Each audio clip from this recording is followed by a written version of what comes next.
In the late afternoon of Friday, October 14, 2022, 12-year-old Lola Daviet stepped off the school bus and walked the short distance to her home in the 19th arrondissement of Paris, France. Inside the very building where her parents worked as caretakers, a simple routine would turn into a nightmare. What looked like any other afternoon would become the first scene in a tragedy that stunned the nation.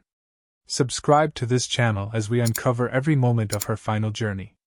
Lola had attended her day of classes and, just after 1500 hours, she left the school grounds in northeastern Paris.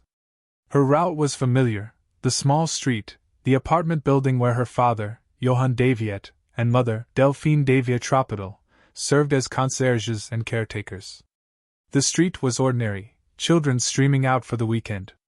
Lola's pace was relaxed. Her backpack swung at her side, the afternoon light soft. She paused for the usual brief moment, perhaps a greeting, a glance at her watch, then approached the entrance door of the building. At approximately 15:20, building's CCTV captured Lola walking through the entrance lobby. She used the intercom. Her parents recognized the scene on their monitors later. She entered the block, passed the doorman's desk area, and ascended the stairwell. In those moments she was safe. The door closed behind her. But unseen, her world was about to change. Behind that door, hidden from the street, lies the small caretaker's flat. Keys hang on a wall hook, the logbook lies on a table. Johan glances at the CCTV feed from his tiny office window, glancing again at the stairwell. The building is quiet. The elevators gurgle softly. The day seems routine. The logbook records visitors, maintenance work, no indication anything is amiss. When Lola did not return home at the expected time, both Johan and Delphine sensed something was wrong. Johan, as caretaker, accessed the building's surveillance system. He rewound footage of the lobby and stairwell. There they saw Lola entering the building at 15:20 and then glimpsed a second figure, a woman known to the building, approaching the entrance. Johan paused the feed. The moment registered. His heart sank. He alerted Delphine, grabbed his phone, dialed the police station. The missing child report followed. The normal routine of a Friday afternoon shattered. Lola had walked those steps many times before. The door she used dozens of times. On that day she made it inside. But the image captured on the screen in the caretaker's office was the point where safe ended and horror began.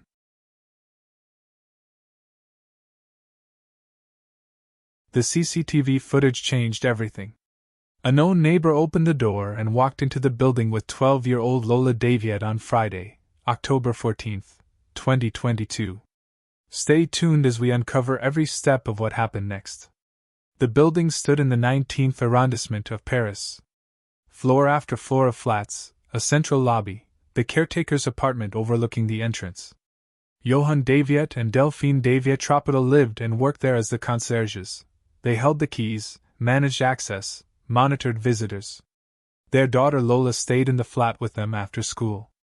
A seemingly familiar environment, controlled by the family who trusted the residents and neighbors.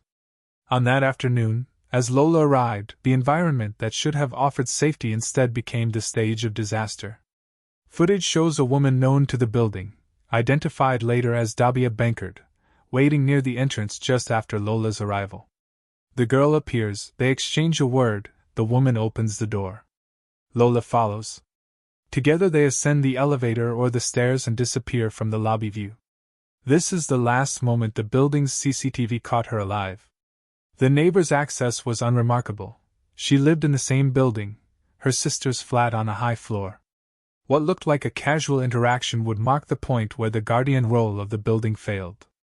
As the evening approached and the parents saw no sign of Lola, concern grew.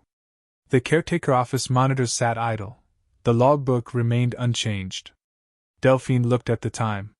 Johan pressed play on the surveillance feed. They watched the moment their daughter entered the building, and the moment the woman followed. Their home became the site of suspicion. At about 16:30, with no call from Lola, the missing child report was filed. The building that had been a refuge became a crime scene. Within hours, police vehicles surrounded the block. Blue and red lights flickered on the street. Officers entered the lobby, collected evidence, the suitcase captured on CCTV, traces of tape, forensic teams in the stairwell. The basement, storage rooms, the passageways were sealed. Neighbors whispered. The building's routine stopped. The parents watched as investigators combed through years of visitors' entries, interviews, and CCTV data. The living space of their family was now a crime perimeter. Delphine posted a message online. Our little Lola has not returned. Please help locate her. Social media shared the girl's image. Meanwhile, Johan sat before the police inspector's desk, describing the footage he had just viewed. He gave the exact timestamp when Lola entered, when the neighbor appeared behind her. The building's logbook was cross-checked, the keybook revisited for unused copies. Their world upended in twilight. In one building, one short span of time, trust, home and safety collapsed. A known neighbor, a door opened, a child followed up the stairs, and the evening ended in an emergency call. The ordinary became the extraordinary, and the building's basement would soon speak of secrets.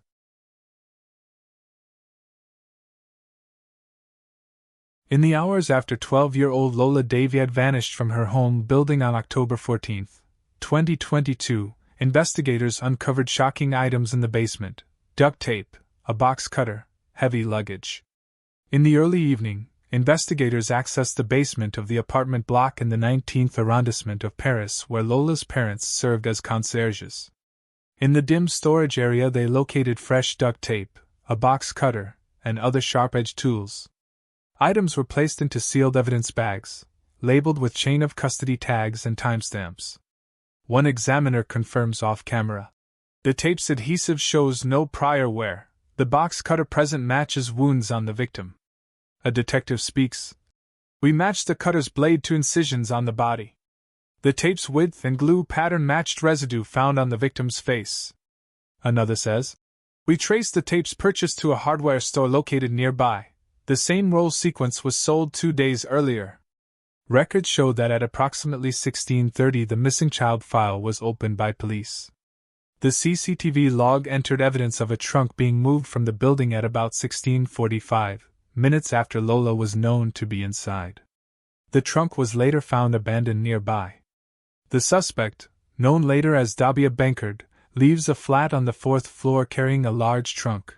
She passes the lobby at 16:45, appears on CCTV dragging the trunk toward the stairwell, or via elevator, then exits the basement door. Witnesses recall a suitcase or trunk covered by a blanket.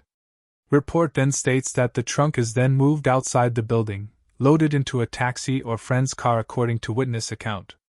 The trunk then re-enters the building at 17:30, this time into the basement before being abandoned. Shortly after, at around 23:30, a homeless man discovers a heavy trunk on a street corner near the building. He lifts the lid, finds the body of Lola.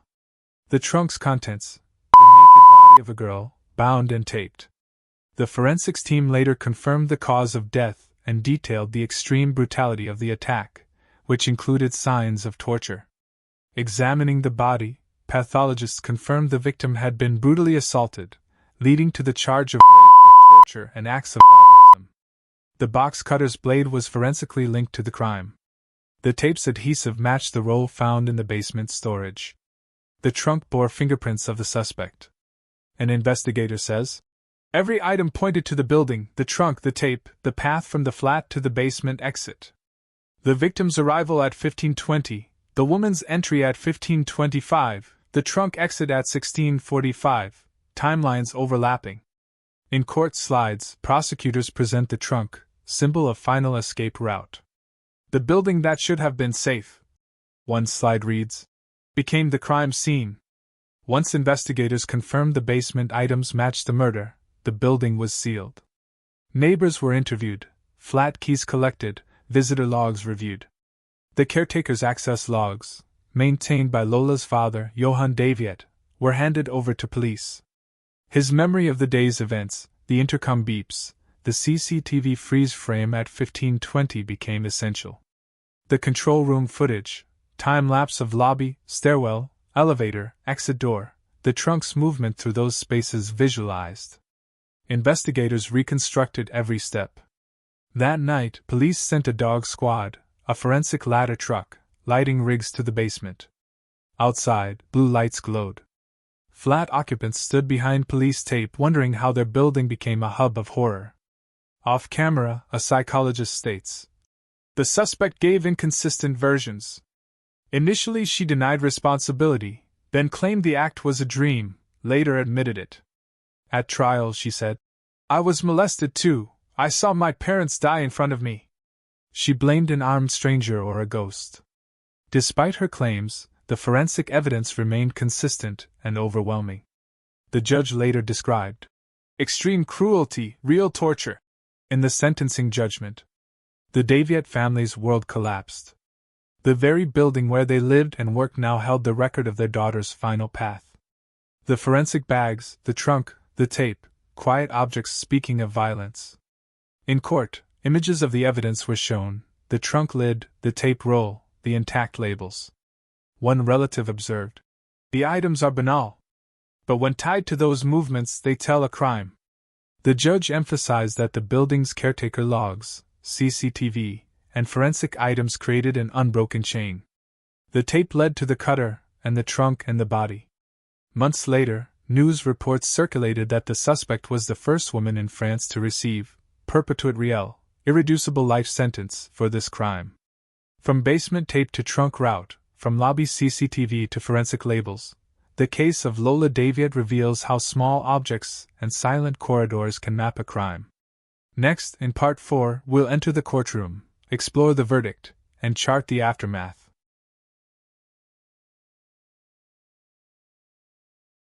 The courtroom fell silent as the verdict was read on October 24, 2025.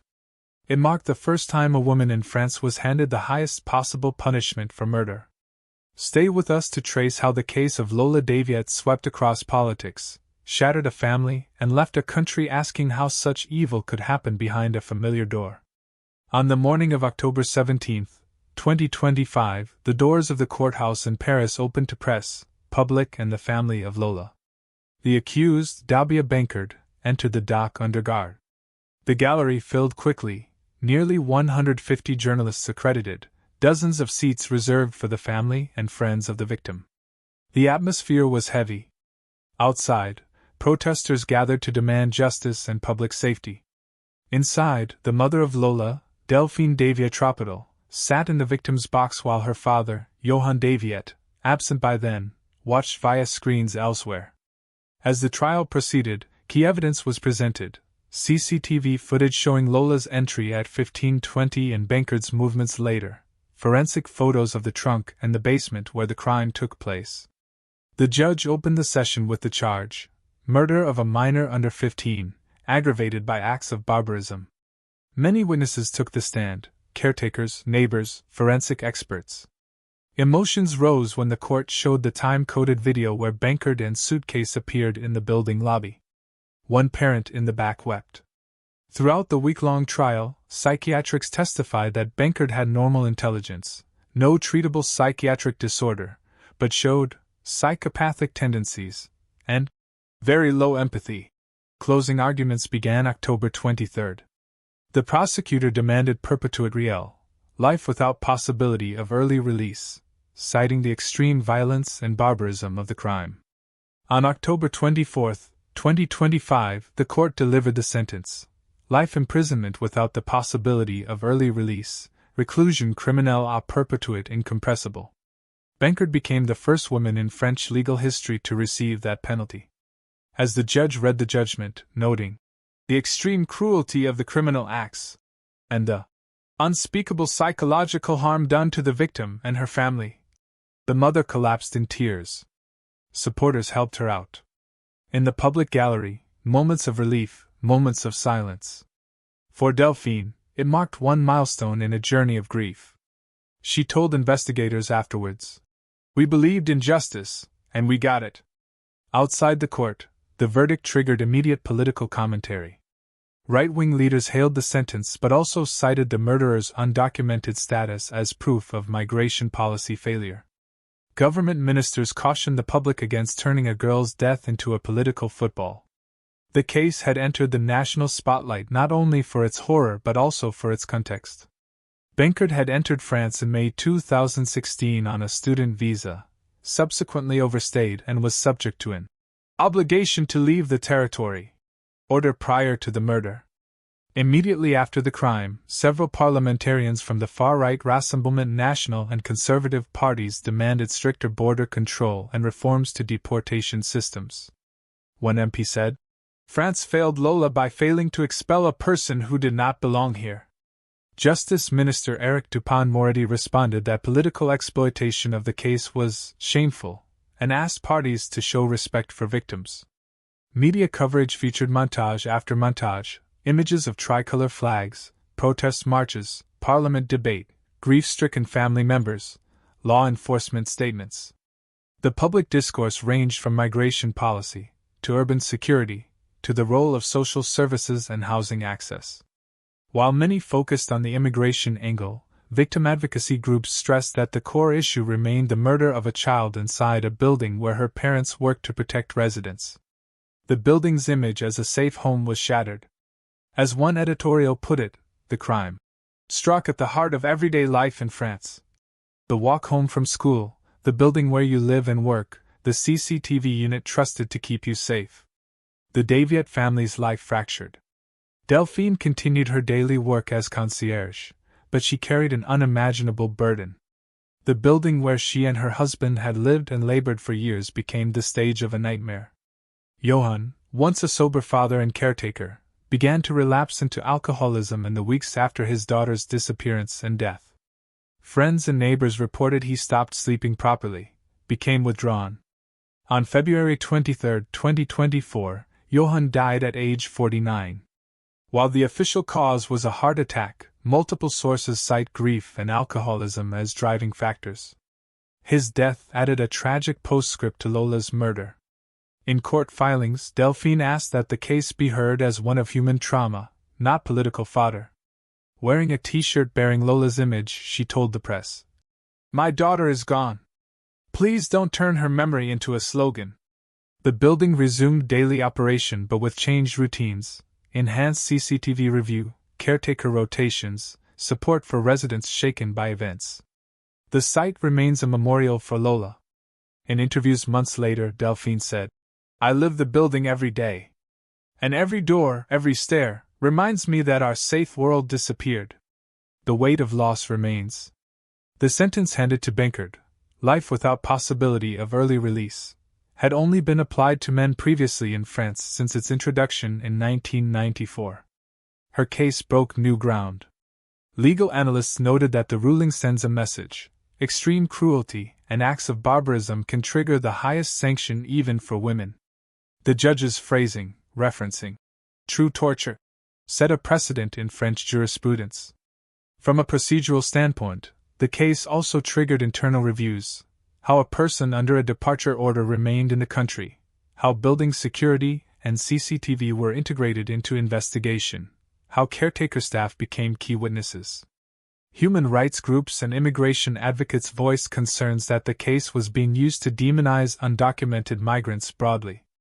Others agreed the system had failed the girl. The debate continues. On that October day in 2022, Lola's routine walk, familiar door, trusted environment gave way to tragedy. The building where her parents worked, the stairwell they monitored, none stopped the attack. In the verdict summary, the judge asked, "How can a child be lured to follow a neighbor in a block where her parents live and work?" The question remains. The institution of the building, the care logbooks, the CCTV, still, the crime occurred. For the French public, the case has become a lens into urban life, into trust, into the vulnerabilities of children in seemingly safe spaces. For Delphine, every morning remains a return to that entrance door, to those stairs. Deputy comments and policy statements fade. The building endures. Her grief endures. If you found this story compelling, join our community by hitting the subscribe button. We share real-life cases, deep investigations, and the human truths behind them. Next week we begin a brand new investigation into a case you won't believe. We'll meet you there.